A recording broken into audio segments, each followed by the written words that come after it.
उसकी याददाश्त चली गई है या बाइपोलर डिसऑर्डर है, पर्सनैलिटी डिसऑर्डर, कुछ मतलब कुछ तो है उसमें। क्योंकि कुछ कुछ सीन में ऐसा दिखाते हैं जैसे वो आंख बंद करता है तो पहले वो भोला रहता है, फिर बाद में उसको पावर।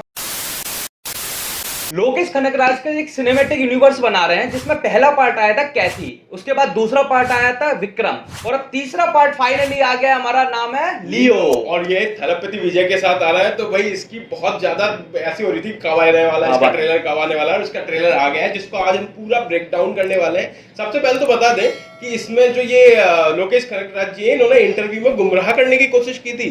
இது எல்சியூ திங் வந்து நான் பண்ணதில்லை சார். நான் வந்து யூனிவர்ஸ் கிரியேட் பண்ணணும்னு நினச்சேன். பேர் வச்சது மக்கள் தான். ஸ்டாண்ட் அலோன் ஃபிலிம்ஸ் வந்து அந்த டைட்டில் மட்டும் இருக்கும்.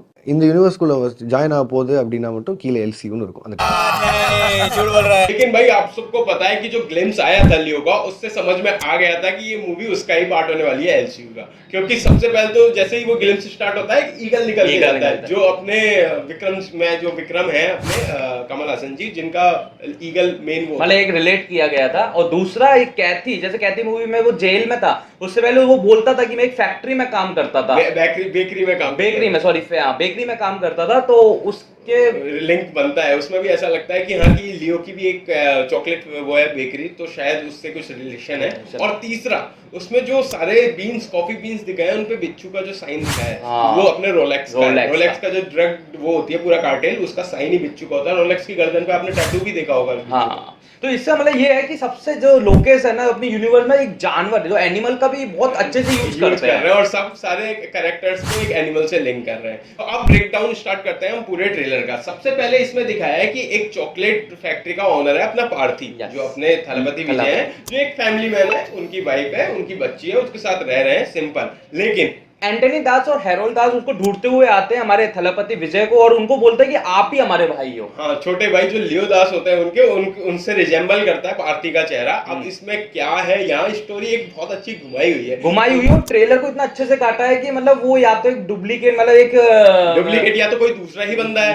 या फिर उसकी याददाश्त चली गई है, या बाइपोलर डिसऑर्डर है, पर्सनैलिटी डिसऑर्डर, कुछ मतलब कुछ तो है उसमें। क्योंकि कुछ कुछ सीन में ऐसा दिखाते हैं जैसे वो आंख बंद करता है तो पहले वो भोला रहता है, फिर बाद में उसको पावर से ऐसा लगता है कि मेरे पावर है, एकदम मारने लगता है, सारे एक्शन सारे दिखाने लगता है। क्योंकि उसमें वैसे स्टार्ट में सीधा साधा इंसान दिखाया है, लेकिन वो एक्शन एकदम दिखाने लगता है, तो लगता है कि वही लियो दास है। और एक शायद उसमें उनका यंग कैरेक्टर भी दिखाया था। हाँ, इसमें 3 पार्ट में मेरे को लगता है मूवी बनाई गई है कि उसका बचपन भी दिखाया है, मिड एज भी दिखाई है, और एक यंग रोल भी दिखाया गया है। तो वो यंग रोल शायद लियो दास का ही है, जो अपने भाइयों के साथ पहले काम करता था, और ये कुछ या तो चुरा के या फिर कुछ उनकी इंफॉर्मेशन कुछ तो लेके और ये चला गया है कश्मीर में, चॉकलेट फैक्ट्री ऑन करने लग गया।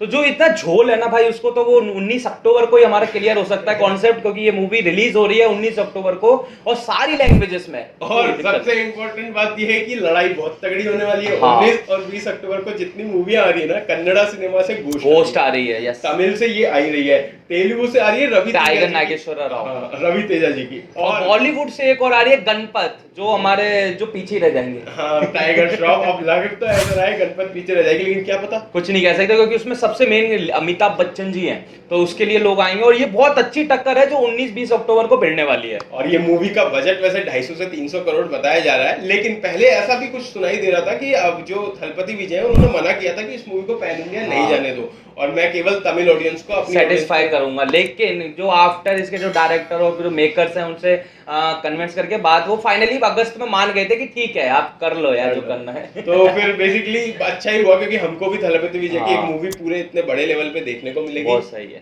तो इसके जो कुछ पॉइंट्स थे भाई वो हमने खुद सर्च किया और आपके सामने लेके आए, परोसा है आपको थाली में। और आप भी कमेंट करके बताइए कि आपके क्या क्या स्पेकुलेशंस है, आप क्या सोचते हो कि इसकी स्टोरी कैसी होनी चाहिए, और कितनी आपको इसकी वो है कि जल्दी से मूवी आ जाए। सही बात है, मेरे को तो बहुत जल्दी है। मैं तो ये बोलता हूँ कि आज 6 तारीख है तो अगली तारीख 19 ही हो, और बीच का सब गायब हो जाए, बीच का सब गायब हो जाए। और सबसे आपको वीडियो कैसी लगी, हमारी अच्छी लगी हो तो लाइक कीजिए, शेयर कीजिए और सब्सक्राइब कीजिए हमारे चैनल को। तो फिर मिलते हैं एक नई वीडियो के साथ, तब तक के लिए टाटा।